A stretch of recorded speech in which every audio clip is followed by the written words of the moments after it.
By the time that our baby turned 1, she has already been on 8 flights. So I thought that we had this flying thing with a baby completely down. It was very foolish of me to think that. We flew with our 18-month-old a while back, and it was very different.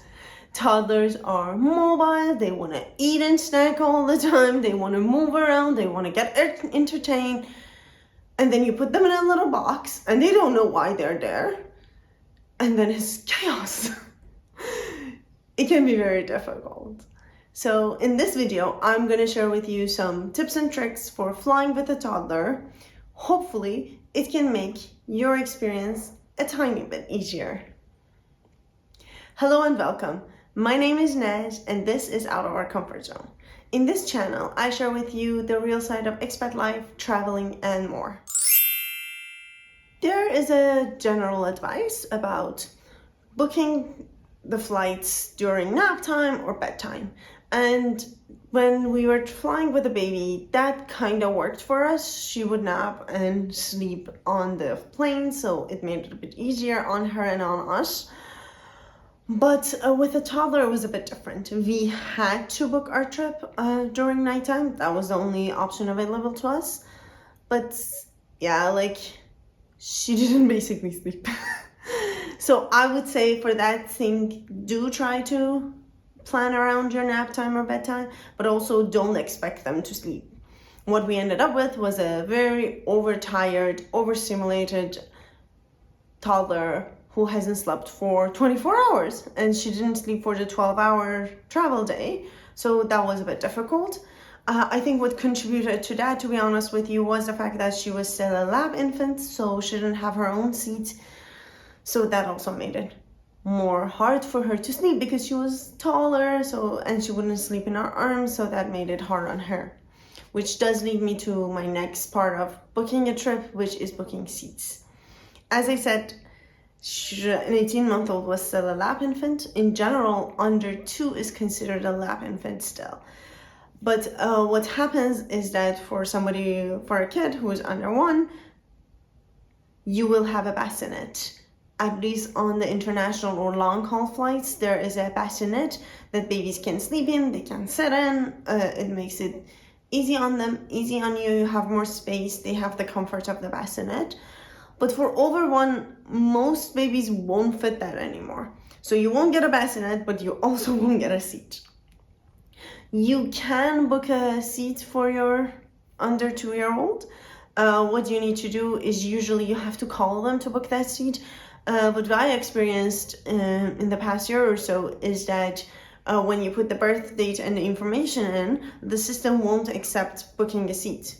At least in the airlines that I've done, some international ones and some European ones, they don't do that. You have to give them a call and book it that way. So they will just give you a price. The airline gives you a price and then you have to take it. You can't shop around for the price, and it can change every time you call, which I don't enjoy at all. In our specific case, what happened was also that her seat would have been more expensive than ours. So it kind of didn't make sense for us to do that. So we did take a chance, but you can book a seat.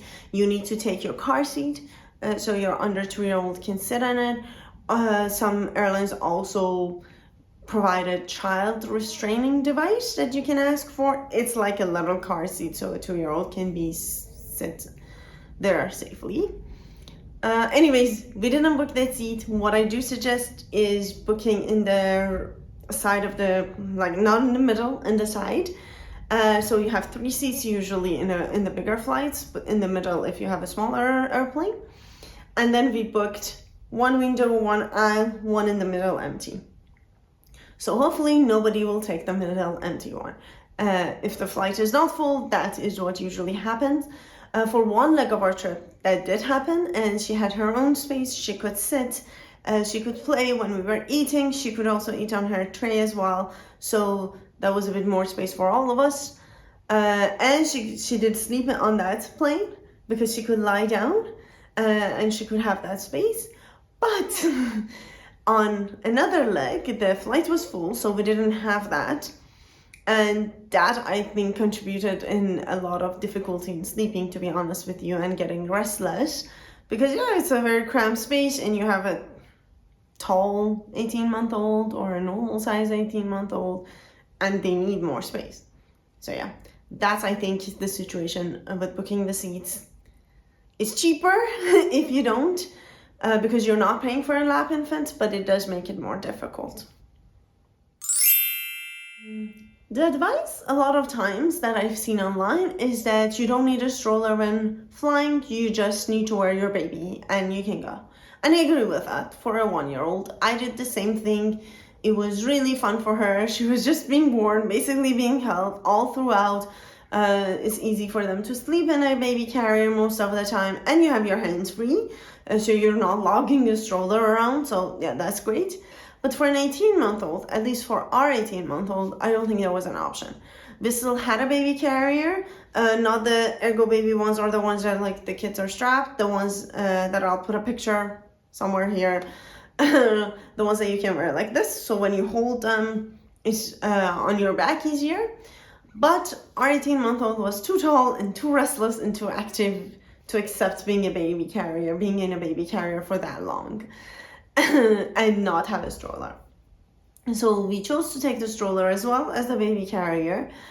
We have a travel stroller that makes it easier on us because we do travel a lot. You don't need it, but if you do want to get one, I would suggest the one we have. Mostly because I've tried it. Generally, I would suggest something that fits in the cabin, overhead cabin. Ours that I'm going to link down below, and you can see a picture here also. Basically, fits in overhead cabins, even on the European budget airlines, which we do travel a lot with. So yeah, you kind of need that. There are a few reasons to get a travel stroller. One is you travel a lot, so you don't want your everyday stroller to get banged up and things like this. Second is that if you want a transit. So with the transit, I would say if you're getting a travel stroller, it makes it easier because if you check in your stroller at the gate, which will happen with a normal stroller that doesn't fit in the overhead cabin, you won't get it in a transit. So yeah, going through security and things like this in a transit is a bit harder, especially if you're overnight flighting because you just woke up a toddler and you're asking them to walk or you want to hold them. And the other reason is if you are paranoid about your stroller getting banged up or delayed or things like this. For getting damaged, there are bags that you can get either from your own stroller brand or like journal bags that you can put them in. It does protect them more or less. But yeah, like if you are a bit paranoid that your luggage is going to get delayed or lost, and you will end up without a stroller when you thought you will have it in your destination, I would suggest getting one that does fit in the overhead luggage. But generally, if you do have a longer travel day, especially, I don't think an 18-month-old, like a younger toddler, would do well with just baby wearing. For the airport, not the airplane, I would say get there early. Get there early because going through security, checking in, handing your luggage in, all those stuff might take longer with a toddler. So just get there early so you have time and you have the space to do it with no stress. It also helps then your toddler can walk around if nothing is going wrong. They can walk around and they can get their energy out. They can explore. Hopefully they can get their energy out in a way that they can nap a bit on the plane if they need to. Just generally let it not be a rush thing in the airport and let the toddler explore, let your toddler explore and let them be free, because then you're putting them on a seat and you're asking them just to be in this little box, and that can be stressful for them. So let them have the space beforehand. Bring more snacks. More snacks than you think you need. Most toddlers, if they're not breastfeeding especially, they don't have milk anymore, so they rely on actual food like you would. But yeah, you don't know how they would take, especially if you have a longer travel day, how their schedule is being messed up with the food schedule. So I would say bring snacks, different types of snacks, crunchy ones, soft ones.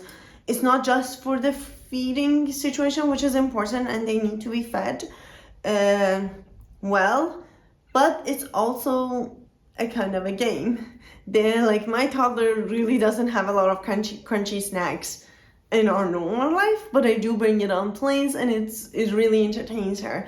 It's also entertaining if you have like packaging that they can open and they can handle, so they have their hands busy.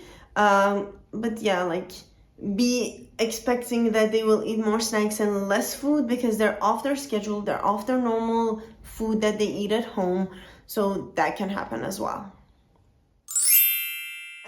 I think everybody who has searched for this topic ever has encountered advice to bring new toys, and I do agree. I myself brought sticker books that we didn't use beforehand at all. We didn't even use stickers before this trip at all, so that was really exciting. Some new books as well, so she can see them and things like this. But I also brought some older toys. I think it brings a bit of comfort and normalcy to the situation. So we brought some old books. We have a snuggly bear that she always carries around now all the time. That was a bit of a comfort as well. But generally bring toys that they don't drop, things like this. Like the sticker books that we had, they were stickers that could be only stick to the paper, and they have to like push it, so you couldn't stick it in other places. Don't bring balls, for example. They will drop, and it's an 18-month-old. She will want to go get it all the time. So do that. But don't bring all the toys all at once. What we did, I think that works really well, was that when we sat first, there was a lot of playing with the security cards and things like this, with the screen. The screen was off. There was just some buttons that she kept pushing. The seat belt, so things like this do entertain younger toddlers still. So don't bring all the toys out before they're bored of all of those. And then bring toys out one by one. Let them play with it. Let them focus on it.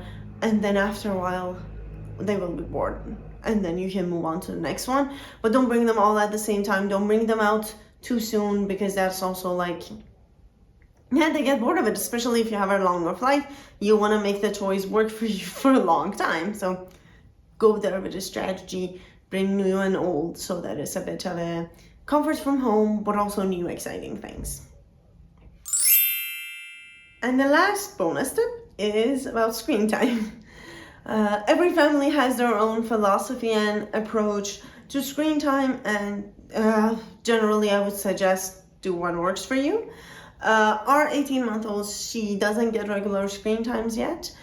She doesn't have the attention span to sit and watch it, and I don't want to like teach that already. That's a personal suggestion and a personal opinion, nothing on people who do. But anyways, we didn't bring a screen. What we brought was actually an activity board, like a Montessori activity board like this. That was really exciting, and it did get her entertained for a long time. She still loves it so much. It's fascinating to see that she loves it this much. Besides that, our daughter really loves animals. So at some point when she wouldn't calm down, what we did was we actually turned on a documentary on the monitor of the seat itself. Animal documentary. She's never had headphones in, so we just made it mute. And it was fascinating for her for 15 minutes, and then she fell asleep with it. So yeah, we also used some screen. But I would say use screen times moderately. I had the experience with other kids. I've seen that as well, and I've heard it as well that because it's already a stimulating environment, getting a lot of screen time can be overstimulating, especially for kids who are not used to it. Just, yeah, you know your kids best. So use that moderately. Don't make them overstimulated, but yeah, like we're adults. We use screen time on the plane and we're fine. So, be sensible about it, basically. So, there you have it. My 5 tips plus one bonus one for flying with a toddler. Hopefully this has been useful. Hopefully you can take a tip or two from my experience and take it into your next flight. I would say, I know this might have sounded a bit, this flying with a toddler is difficult. I mean, it's not like you're traveling with, like, as a couple, of course, it's not as relaxing, but it is doable, it is fine. Just go in expecting that everything is gonna go to shit, but hoping that it's not. Just, have low expectations in terms of so that you're not disappointed, basically. But do it. It's an experience. If you're a parent, you already know nothing in life is gonna be the same after you have a baby, but you still do it. You do it and you have fun doing it. Traveling with a baby and a toddler is so special for them. They see the world, you see the world through their eyes, and you are also a person. And if traveling is something that you want to do, you should be able to still do it even after you have kids. So do it, yeah, and hopefully this has been helpful. If you watched up to this point, thank you so much for watching. Thank you for being here. Please subscribe, please like this video, and let me know also in the comments if you have any tips for flying with your baby or your toddler.